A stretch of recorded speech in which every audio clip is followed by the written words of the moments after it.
Today is the second day of this December 1983 7-day retreat.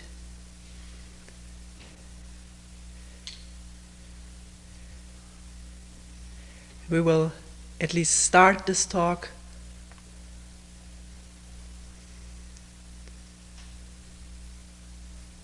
by looking at violence. If there's time left, we will work on a koan. This topic came up when somebody last night in a meeting mentioned being somewhat disturbed by the violence which is, I don't know exactly what words he used, is expressed or is there in a lot of Zen stories. Yesterday, we looked into this koan of Gute raising a finger and the cutting off of the finger of the boy.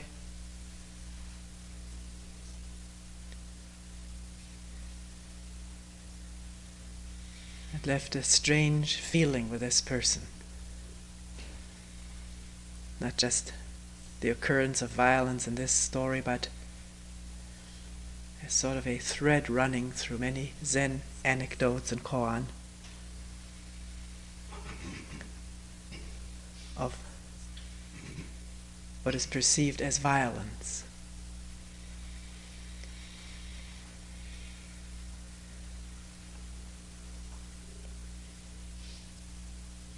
Actually, if we go back to the koan,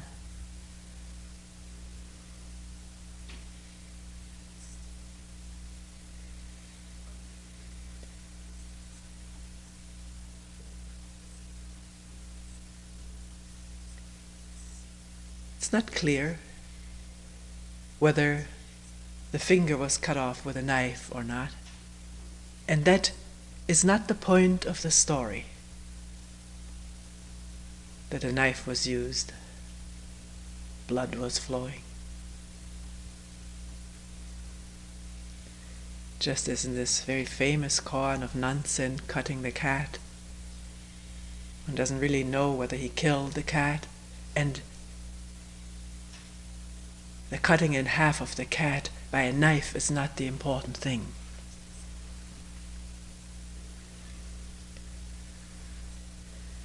May or may not have happened, we don't know.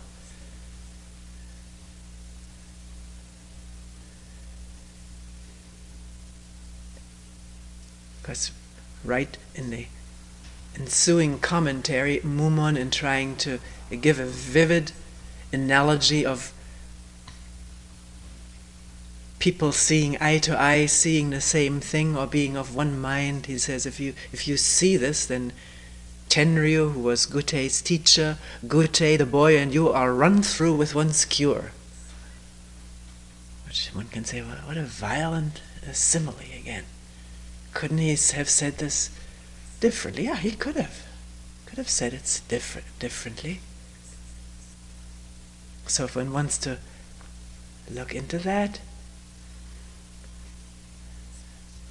make a study of Chinese thought, conditions, traditions, Japanese, but then one must also, of course, include the Christian and the Mohammedan. It seems that violence runs through religions and religious thought and action. Not the teachings, although there's a teaching of Jesus, saying that I have not come here to bring you peace, I have come to bring the sword. Another point saying, you must kill your mother, father, brother, sister, if you are to walk with me, something like that, which may evoke a feeling of violence, killing one's father and mother. It's not meant that way.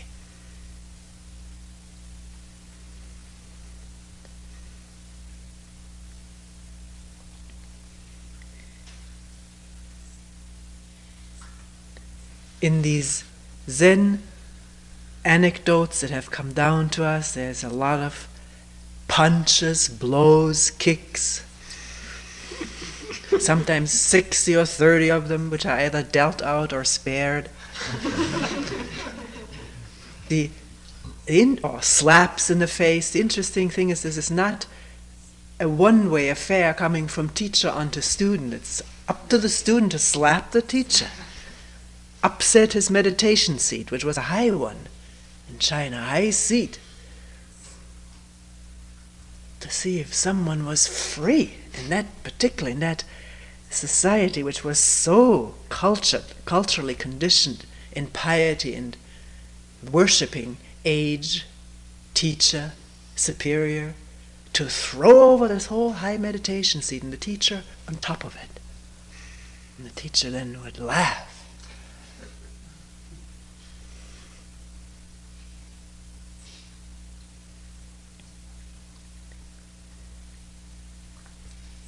Center where I trained, I was told that the teacher and the teacher of the teacher were always warning the student not to start slapping, that this wasn't the sense of the stories. And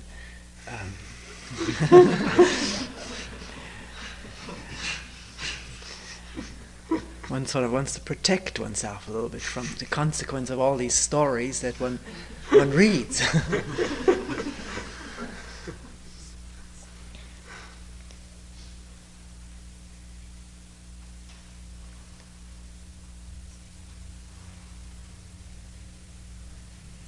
The tradition came from India to China, and in India the tradition is very entangled. Talk and philosophy, not necessarily the Buddha's teaching. We don't know really what he taught, but what was finally written down, at times it's impossible to sort out, or with all the wordiness of it and the repetition of it. Very difficult to really come to grips with it so that one sees in oneself what is expressed in these sutras or dialogues. It's not impossible, and there's probably a lot of it that is at fault in the translation and the understanding maybe of the translator. And yet in China, what happened to this was to make something concrete. And usually a hit, a shout, or a sound is something much more concrete than any words. We've discussed it many times, whether or not to do away with the kyosaku, with the stick altogether. Because some people get disturbed by it, either by past associations or they just don't like the sound of it. Well, there are associations with it. People being hit with sticks. Yet so far enough people have said there's something very concrete, and at the instant one is hit, there's something really there. In the midst of all this entanglement, in the fog and drowsiness of thoughts.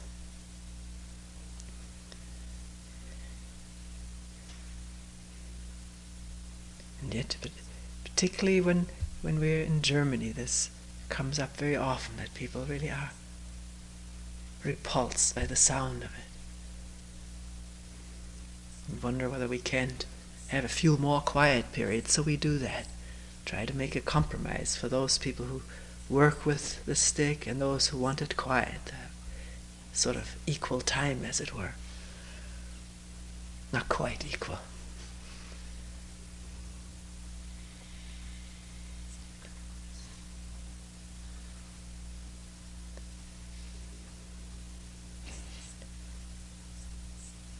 In the case of the boy, what was the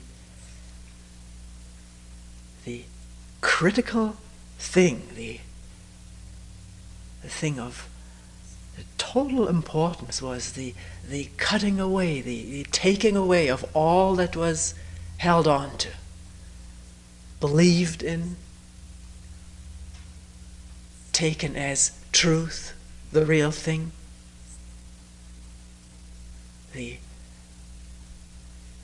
the destruction of that idea, or the whole network of idea and feeling about it that may have been there.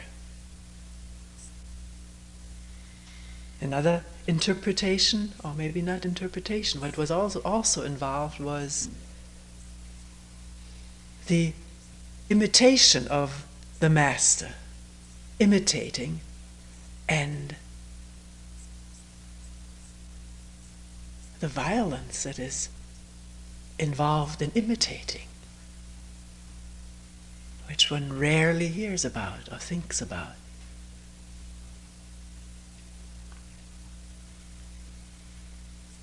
The violence that reigns in imitation, in conforming, in obeying, may be a novel thought, but one needs to look at that. Because the immediate association is, no, if I can perform and obey and imitate, I'm a very peaceful citizen. Then I'm doing right, I'm not hurting anybody. But this is a very, very superficial reading. Anyone who has lived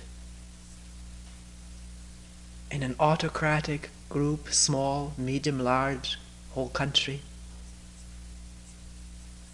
may understand what is talked about here. Actually, most of our families are autocratic. There are very few that aren't.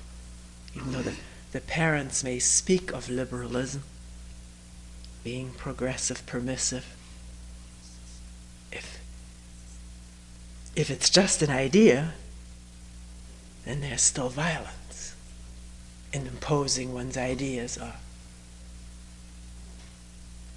imposing the image of oneself as being a liberal person can be a very violent thing for a child.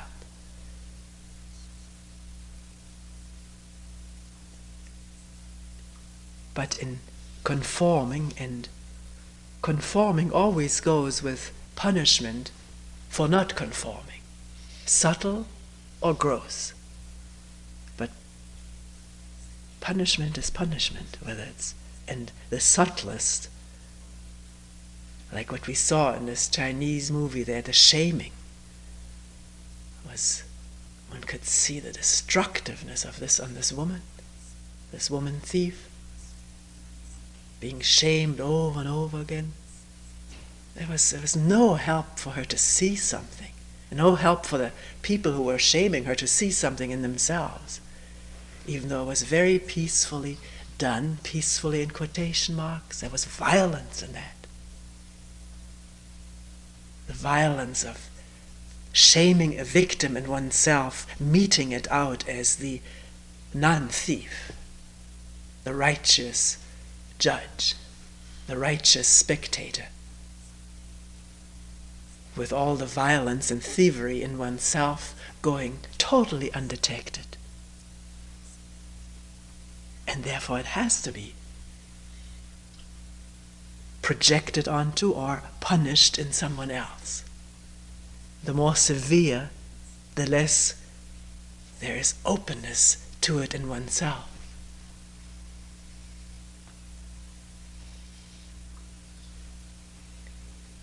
So conforming to a system implies the violence of punishment if one doesn't conform. Either by those who conform to and would have then that everybody does the same thing. Because why should I bring this sacrifice of conforming if somebody else goes scot-free?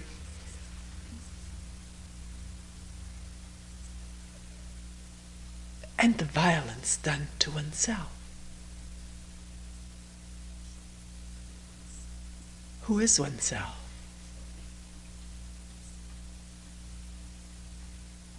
In conforming, there is an image to which one conforms, to which one lives up to.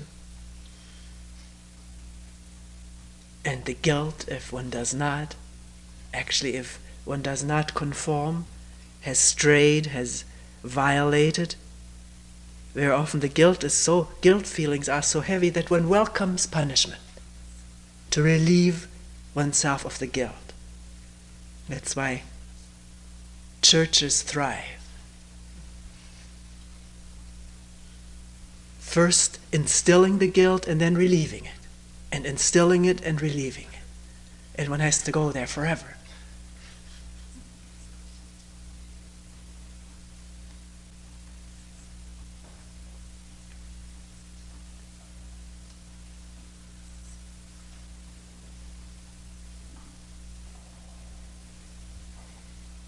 Yeah, what is this violence done to oneself when one obeys rules? I don't mean traffic rules, that one drives on the right side of the road, doesn't go through a red light. Things which regulate an orderly process of living together. It's always these obedience to dogma, creed, patriotism, group spirit.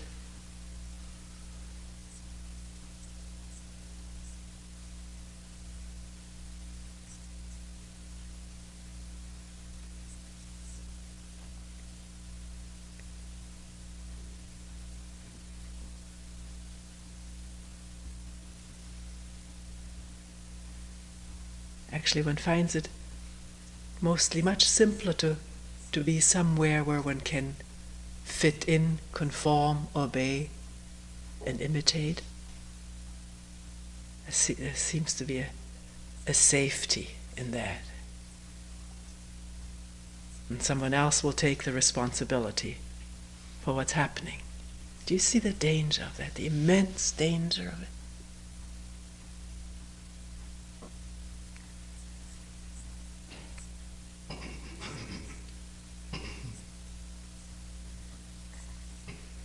Usually a group takes care of the needs, the psychological needs of a person to come to grips with violence by creating scapegoats of the other faith, the other nationality, the other whatever, flag, or to vent this aggression upon, to vent the violence upon. So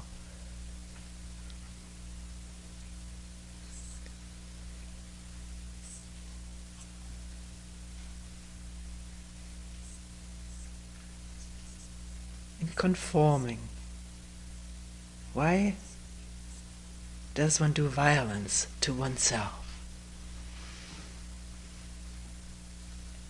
And it's not conforming to, here, I want to say it again because things are misinterpreted.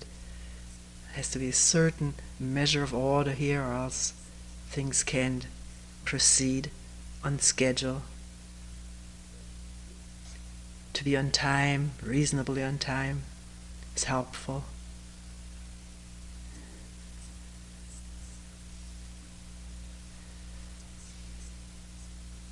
Be quiet, hang the shoes up, the coats up in a certain place so there's not congestion. And we always welcome new ideas. There's no attachment to these guidelines. But what conformity is dangerous, is violent. Is it when one is seeking security rather than facing oneself as one is, conforming to some standards of behavior, rather than observing what goes on in oneself. One may never even be able to conform to those. One may always fall short of really conforming to the required standards of behavior. And then there's conflict set up, and conflict is violence. Feelings of self-deprecation, we mentioned guilt before, frustration, anger with oneself or the others.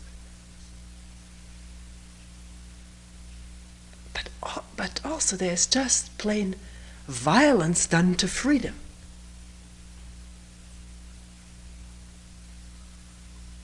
Which is the birthright of each human being.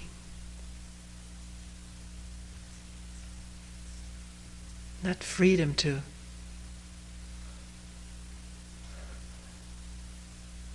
run roughshod over everybody else, but the freedom to look what's there and to act out of seeing what is really true,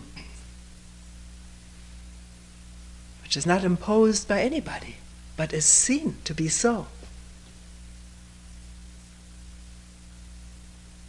The freedom to face violence in oneself rather than project it onto another group or person.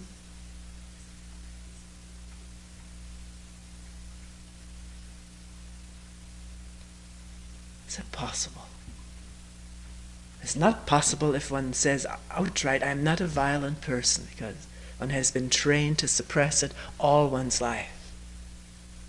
It's become a dark, blind spot, completely capsuled away in oneself. Or it's not so capsuled away, it comes up, but one ignores it or rationalizes it, condemns it or condones it, which is not coming face to face with it without knowing what to do about it. And if there's this really an interested attention given to it, interested in what is violence in a human being. I can study it in textbooks, or I can study it in other people. Well, what about here, right here, in myself?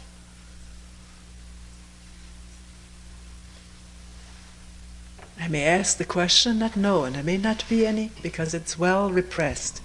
But if the question has been asked, and there's a real curiosity about what the ingredients are of this whole pattern of living represented by me here, then it will be noticed. In small things, in words, in gestures. In a way one may wolf down food or grab a delicate object. In the way one talks, it reveals itself. And much more. So much pent-up anger and resentment, urge for revenge. Not painting a negative picture of people. It's what happens in human beings. This is why we have wars. That's why wars continue, because it's the supreme outlet for all of that, which remains unacknowledged in a human being by himself or herself.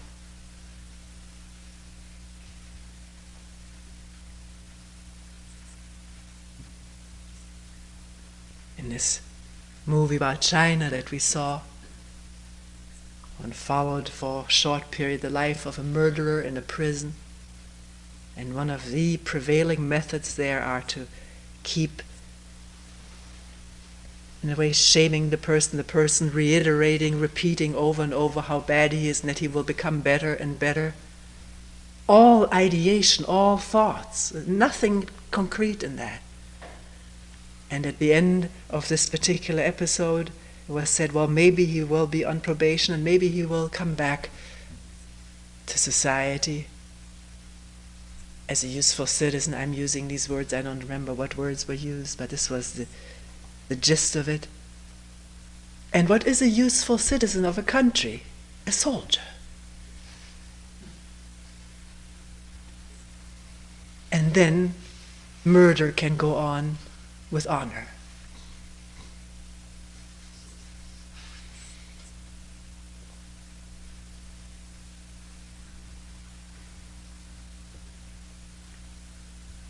In the defense of my country.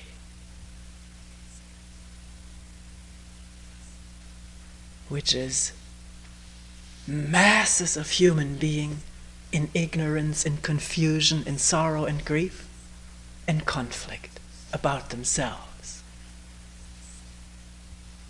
unable to relate with each other as long as this conflict remains unresolved in one human being, in myself.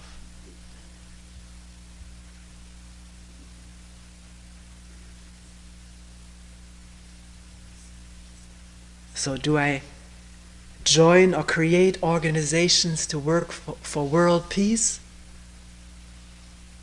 Who are the people who carry it and carry out these ideas that are created in such organizations? Are they at peace? Are they free of violence?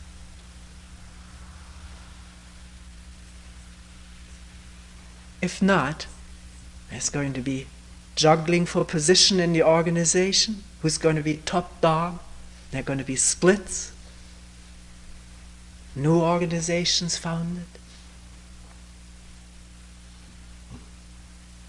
Politics at work.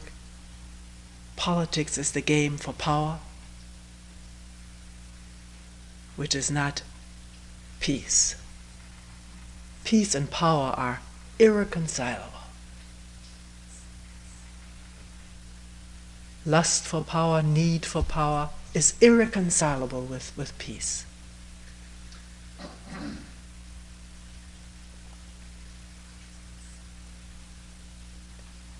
Can we see that? Not with rushes of guilt, but to see it in oneself. The urge for power. It may not be a position in a company, it may be a position in a family, a position in a relationship. It goes on almost all the time, doesn't it? Who wins? Or do I have to lose over him or her?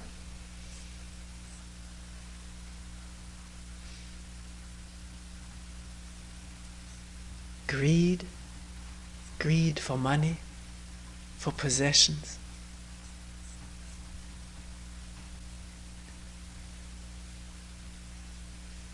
If I made all the money in the world, really a lot of it, a tremendous pile of it, and people dream of that. It's really a real thing for a lot of people. If I have that, then I need to be close to a president of the country to guard my possession.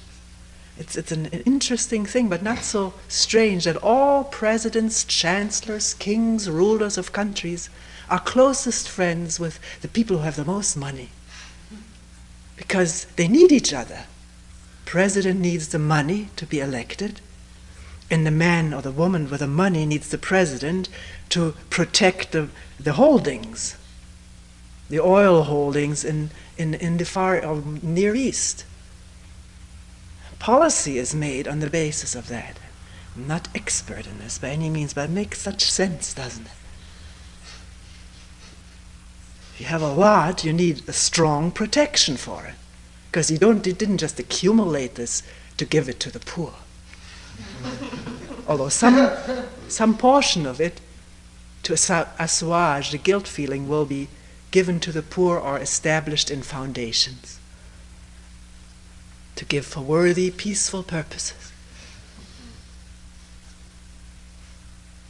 But most of it needs to be not only protected, but it needs to grow. Because everything needs to grow. That's our ideal. Growth. Expansion.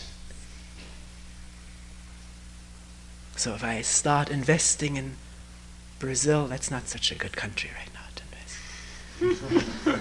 But there are others which are coming up. I invest there, but then I need the legislation to protect and to have rules and laws so my monies will be safe.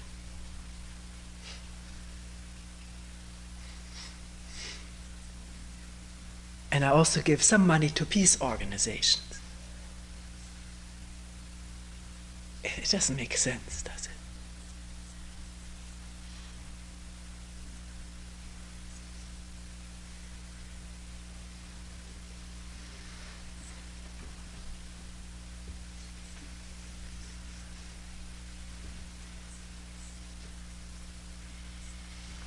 Can I see greed in myself? Plain and simple as it comes up at the table, serving myself to food.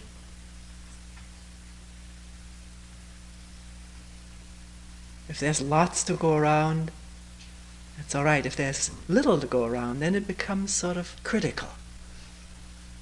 Is there going to be enough for me? Or I want to be sure I have enough.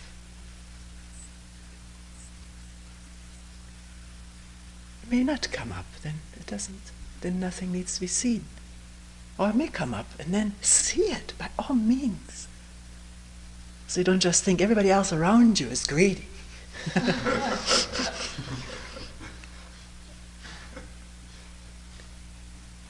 There's a very good joke. Two people ordering pie in a restaurant, and one huge piece comes and one little piece. Waiter just plonks it on the table in the middle. And no one starts eating. Everybody waits for the other one to make the decision. Finally, the one person takes the big piece. And the other one says, "Man, how greedy. How selfish you are, taking this big piece." So the man with the big piece says, "Which one would you have taken?" He said, "Well, of course, the little one." He says, "Well, there, you've got it."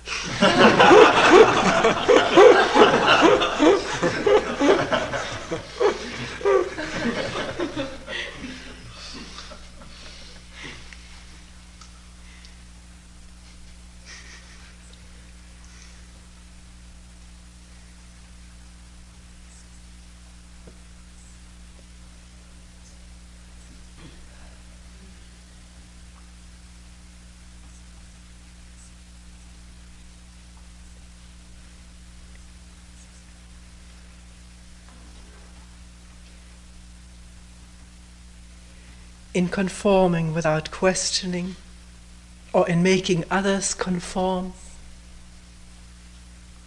without allowing questioning, there's violence.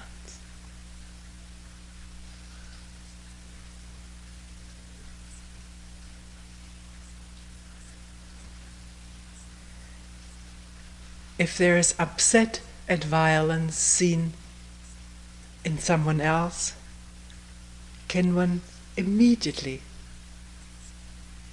check what are the ingredients of the upset? Or, for that matter, upset at anything. We just mentioned here somebody's greed, somebody's angry remarks, somebody's hurtful behavior. Can one check what is it that gets upset? Here, in myself, and open it up. Open up the scene. And say, "Well, I can't, I'm so close." All right. It may just be an idea too, and an excuse for not looking. Something really upsets one. There's a crack in the pavement.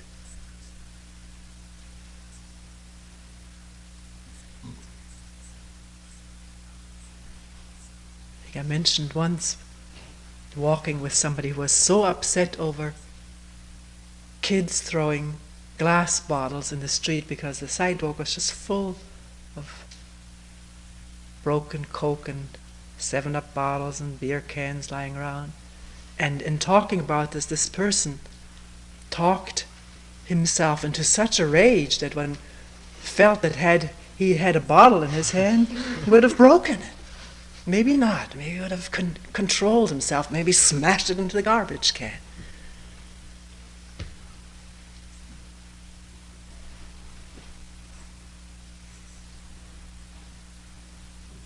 Maybe the anger at others' violence is the anger at one's own impotence to be violent as everything in oneself presses to be.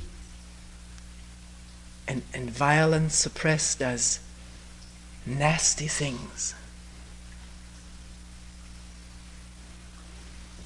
Because you may say, well, if I allow violence to be seen, allow violence come up, won't I then become a violent person? One is a violent person if violence is suppressed. Violent in devious ways.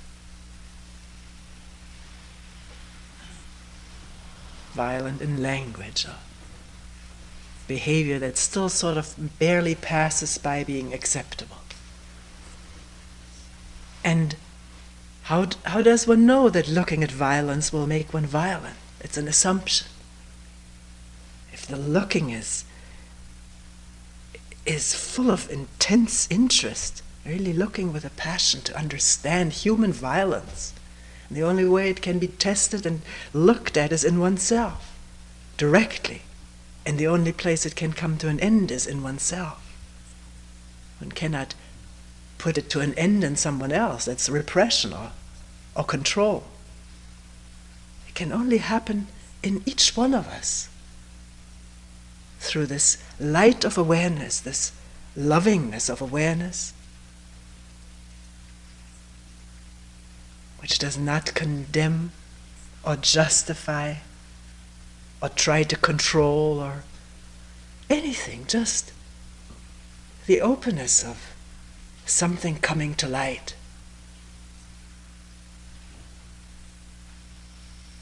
And that there is no urge for expression. The thing is sufficient unto itself.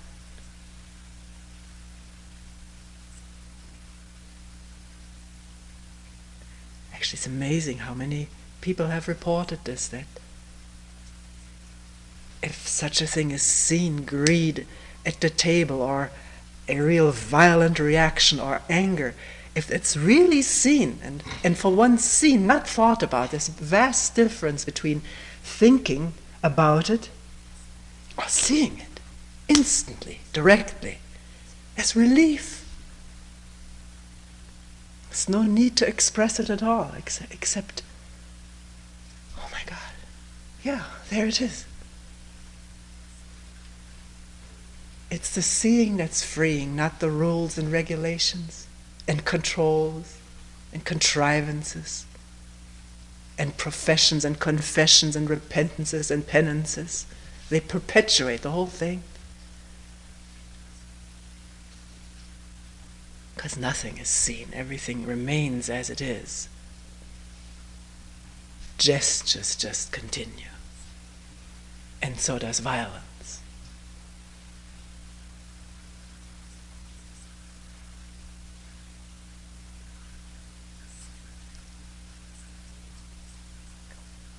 So how do I see violence in myself when it is so upsetting to see it in someone else?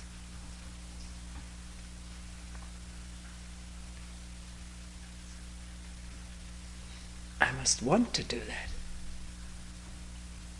I must see the need for it and the danger of its going undetected. The danger of ignorance of who and what I really am, from moment to moment. And I can see that sitting in a retreat and in relationship. It all comes out in relationship. I may not see it, but it comes out.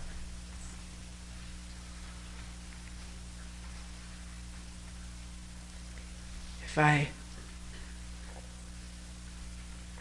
withdraw to a cave or desert or mountain, live by myself for fear of being violent, it may never come out, but it may never be resolved either.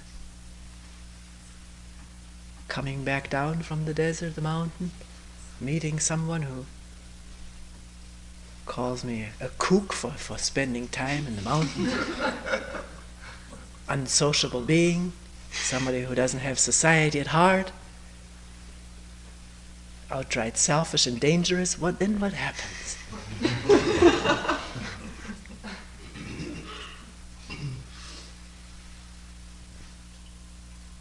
start justifying myself.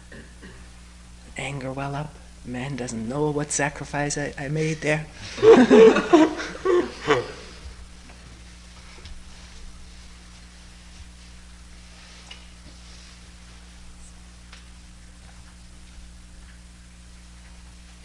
Most of the time, when people come to what we call counseling, I don't know why we call it that, to talk over the problems. Very often, in the beginning at least, one just wants to talk about the difficulty in relationship, the problems of it. One rarely sees the challenge of it, the beauty of really coming in touch with oneself through the difficulty in relationship. It is the unequaled mirror to see oneself if one bothers or needs to look.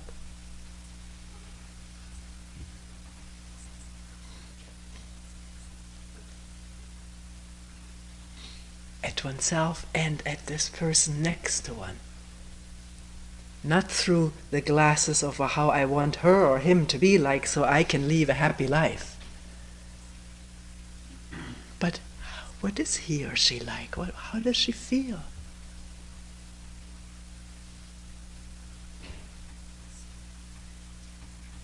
How does he feel hurt? How did it come about?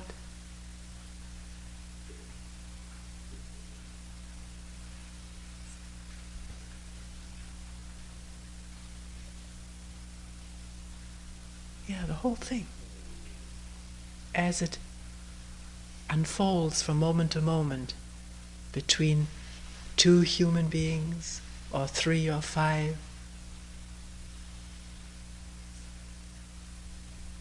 can there be this window inward? Not just seeing very clearly what he is doing wrong and the problems she has. There is a real expertise and talent for that. And not just only projecting. Some people have a tremendous talent to analyze and see what other people's problems are, and total brick-like opaqueness as it comes to oneself. And if that is questioned, there's unease and protection or rejection.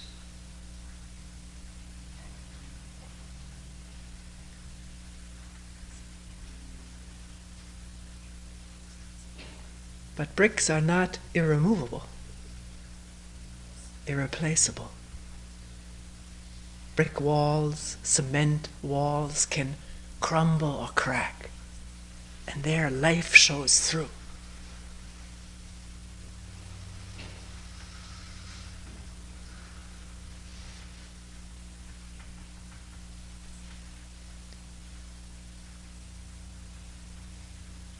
When one works on an inquiry such as who am I, maybe as one started, one thought the end result at the end of this path, there's this glowing, blissful state of who I am. I am a blissful state.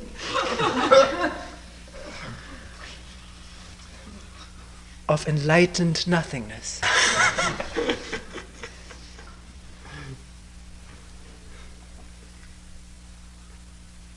Who am I? What's the truth of myself this instant? Greed. Fear. And do I now then just say, all right, that's all I am, is greed and fear and all of this negative stuff? What is really greed if you don't immediately make it into a collection of attributes, which is a conceptualization? What is greed? As it comes up in relationship to food or to people or to money.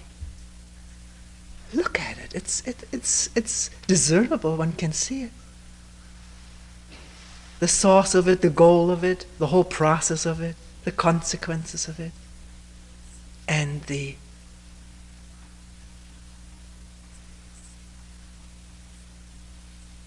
opaqueness of it, because at the moment of being involved in that, there's no awareness. At the moment of awareness, clear awareness, where's the greed? It was there a moment ago, it can be seen in retrospect, but does it persist? If it persists, the awareness is gone.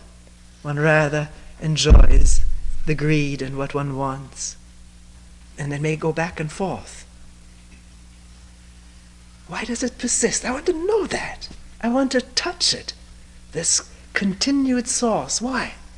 Not have any answers to it. I want to see it myself, experience it, and find out if it can come to an end.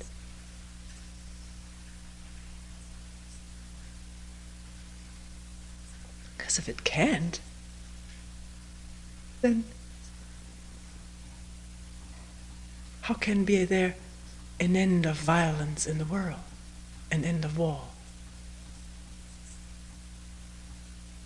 It can't even end here. And here's where I can find out, here's where I can work. Not with rules and regulations and controls and whips that's been done for millennia. And look at the outcome.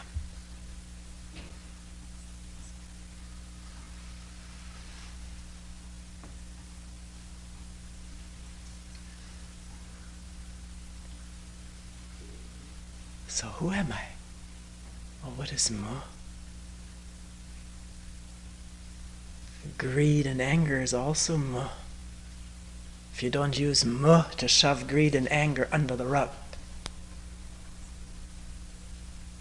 but to open it up in the mo, not knowing, not running away, or just the breathing in the midst of distress,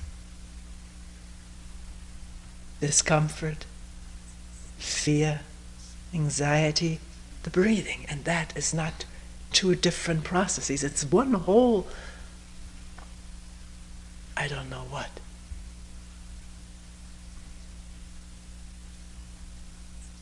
What is it?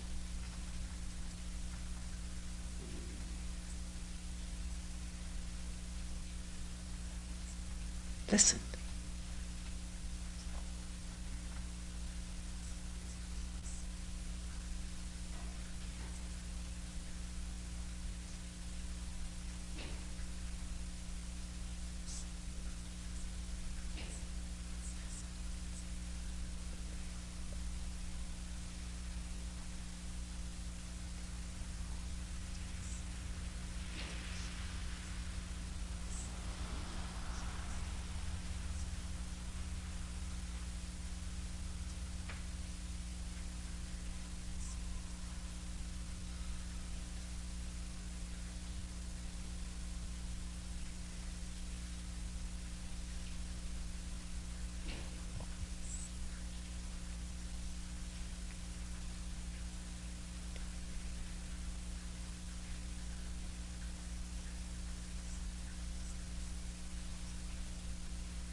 We will end here for today.